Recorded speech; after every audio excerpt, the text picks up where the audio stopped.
Assalamualaikum warahmatullahi wabarakatuh. Waalaikumsalam warahmatullahi wabarakatuh. Alhamdulillahirabbil alamin. Alhamdulillah wa kafa wa ala alihi ahli tuqa wal wafa. Alhamdulillahirabbil alamin wa bihi nasta'inu ala umuri dunya wad din.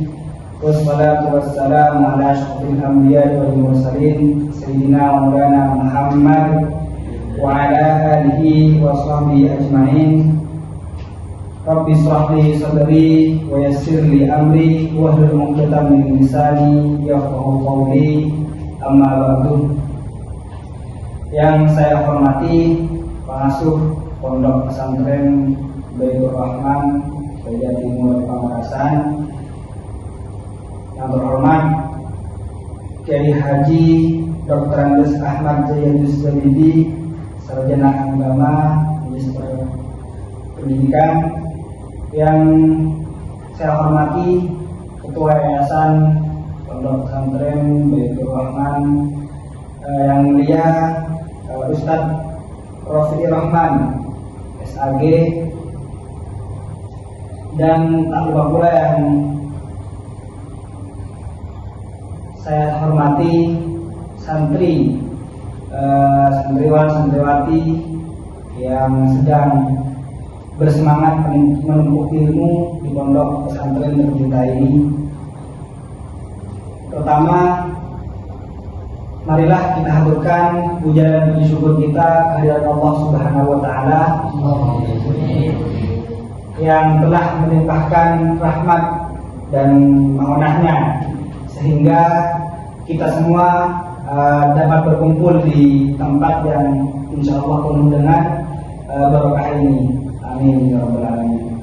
Kedua kalinya selawat beserta salam semoga tetap tercurah limpahkan kepada junjungan kita Nabi besar Nabi Muhammad SAW yang telah membawa kita dari zaman yang penuh kegelapan atau zaman jahiliyah menuju zaman yang terang benderang dengan adanya agama Islam ini.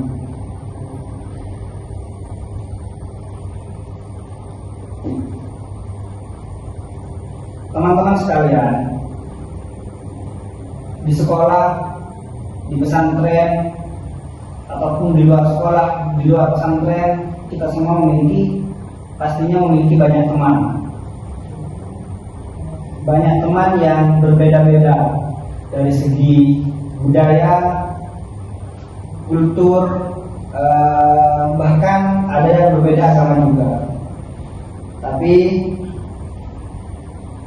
apakah perbedaan itu mengganggu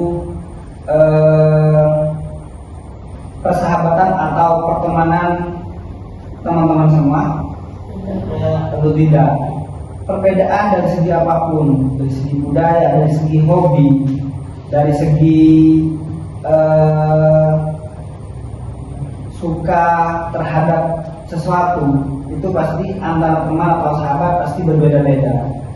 Jadi hal itu, perbedaan itu tidak akan menjadi runtuhnya persahabatan atau pertemanan kalian. Tentu tidak. Justru dengan adanya perbedaan ini, perbedaan dari segi agama, budaya, hobi dan lain sebagainya, itu bisa belajar banyak hal. Contoh, misal saya berteman dengan teman saya di luar itu berbeda dari segi hobi. Kita juga bisa belajar mengenai hobi mereka apa, dan mereka juga bisa belajar hobi saya apa. Ataupun berbeda dari segi budaya, kita bisa memahami dan belajar budaya teman saya bagaimana. Teman kita juga bisa belajar budaya saya bagaimana, seperti itu. Nah, sebenarnya perbedaan ini bukan hal yang bahaya atau harus kita hindari. Bukan. Ada namanya perbedaan itu sunatullah. Jadi Allah Subhanahu wa taala menciptakan manusia dengan berbeda-beda, dengan berbagai macam perbedaan. Bukan, nah Allah menciptakan manusia dengan berbagai perbedaan, dengan berbeda-beda. Itu bukan tanpa alasan, bukan semata-mata menciptakan, tapi perbedaan itu adalah tanda kebesaran Allah agar kita saling memahami atau saling mengetahui satu sama lain. Nah, dalam Al-Quran Allah itu berfirman, Bismillahirrahmanirrahim, wa min ayatihi khalqus samawati wal ardi wa ikhtilafu alsinatikum wa alwanikum inna fi dzalika laayatin lil alamin. Kalau kita lihat dari terjemahan surah yang saya baca barusan itu, dan di antara tanda-tanda kebesarannya salah satunya ialah menciptakan langit dan bumi. Menciptakan langit dan bumi, dan berlain-lain bahasamu, warna kulitmu. Sesungguhnya pada yang demikian itu benar-benar terdapat tanda-tanda bagi orang-orang yang mengetahui. Kalau dilihat dari terjemahannya, kita semua tidak akan paham kan? Maksudnya terjemah asli dari Al-Quran ketika dibacakan itu teman-teman tidak akan paham betul apa yang dimaksud Allah Subhanahu wa taala dengan ayat ini. Nah, dan di antara tanda-tanda kebesarannya ialah menciptakan langit dan bumi. Dan sampai akhir.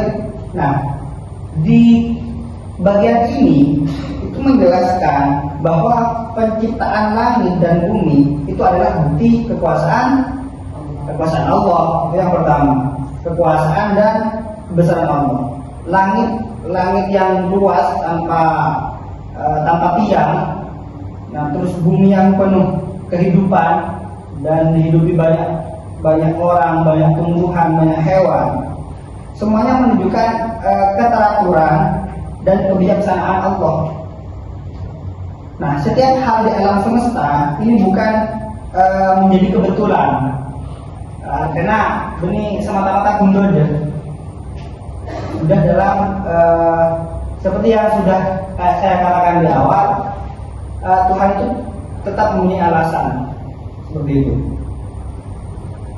Nah, dan berlain-lainan bahasamu dan warna kulitmu. Nah, di sini Allah Subhanahu wa taala menegaskan bahwa perbedaan bahasa dan warna kulit manusia itu juga merupakan kekuasaan Allah.